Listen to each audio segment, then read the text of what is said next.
What's going on, guys? Baltmatrix here, and today we are taking a look at O-02 Alberich from Unique Toys. This is the second in the 5-set combiner of the Not Abominus set, or the Ordin set, or King of the Gods Ordin.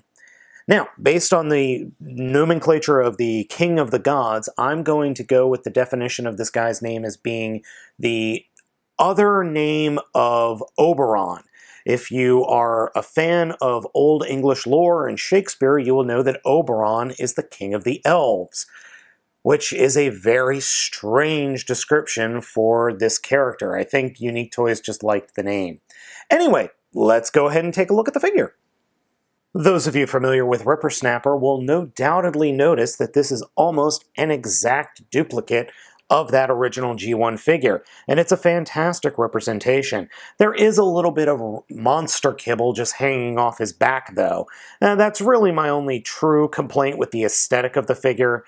Overall, though, the molding, the plastic, and the paint are very, very good. It's a very nice feeling figure. There are some problems, though, with the quality of the plastic from removing them out of the runners or off the runners. I'll show you that here in a second up close. There's a lot of marring on the blue and gray pieces on this figure. It doesn't show up on the white, but it is problematic enough that I do want to mention it. Just good, solid robot mode, and I like the fact that they're going with the more G1 aesthetic, and they're not messing with it. They're kind of just really going true to life with the toys from the original designs. Like Troll, Alberich is able to pull off some very nice poses, and looks quite good when you do. He is capable of wielding 2 guns at the same time, and is overly a very nice looking figure. But there are a few minor issues.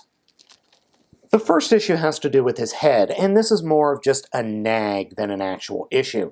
The head sculpt, while excellent, does have a tendency to flop around a bit, and that's because his combiner port is right underneath his head. And the flopping around just annoys me. That's more of a nag than anything else. The next issue has to do with his hands, and again, it's more of a nag than anything else. I feel like every time I put a weapon in his hands, I am fighting the handhole there to get the weapon in. And I'm really worried that the thumbs are going to break off. They're very small and they're kind of thin, so that is something to be wary of. And as I said earlier, there are some issues with the plastic. You can see some marring in the peg holes where the plastic is, and there are many parts all over the figure where you have these little chips where the runners, or where the parts were removed from the runners, that just don't work so well. And my camera is freaking out while it's trying to focus in on that. It's just the little marred pieces of plastic, and that's kind of, as I said, all over the figure in different places. Now, my biggest problem with the figure has to do with the shoulders. They are okay, they do function, they are on ratchet joints, but between the ratchets, there's way too much wiggle there. These ratchets I don't think were assembled correctly, because as you can see, there's just way too much give, and that's on both shoulders. So if you do get a hold of this figure, be wary, there might be issues with the shoulders. Transformation for the figure is very easy, but a lot of fun, so let's get into it.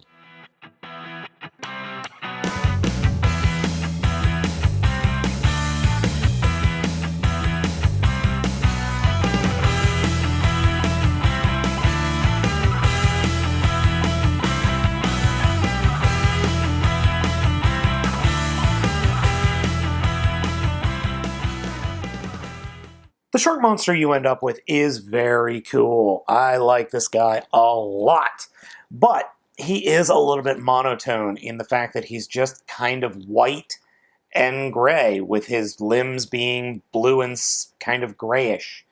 It's not really as dynamic as Troll is. That's not to say that it's a bad figure by any stretch of the imagination. I think this figure is quite fantastic. And whoops, I got that a little bit out of line.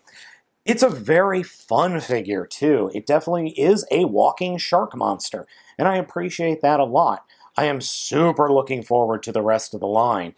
This guy is pretty easy to transform and is more fun, I think, than Troll is. But I have a thing against white figures. I don't know what it is. They just seem boring to me. So I'm probably going to take some markers to it and add a little bit more panel lining, especially up here on the head. I think that would make the figure look a lot more dynamic. But overall, the monster mode is really quite perfect, except for my own nagging issues.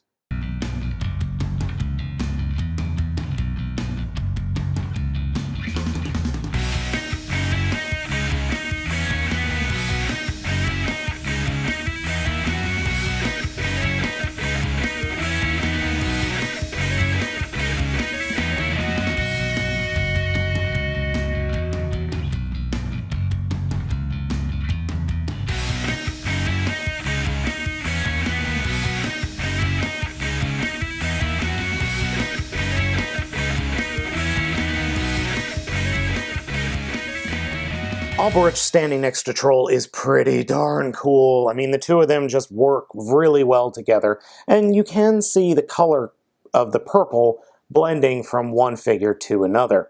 Now, we know that the Not Twin Strike figure is about a month out, so we'll be getting him. No word yet on the Not Windraiser and Not Hunger figures yet. I'm assuming Unique Toys is going to be releasing them towards the latter half of the year, but I don't know at the time of this recording.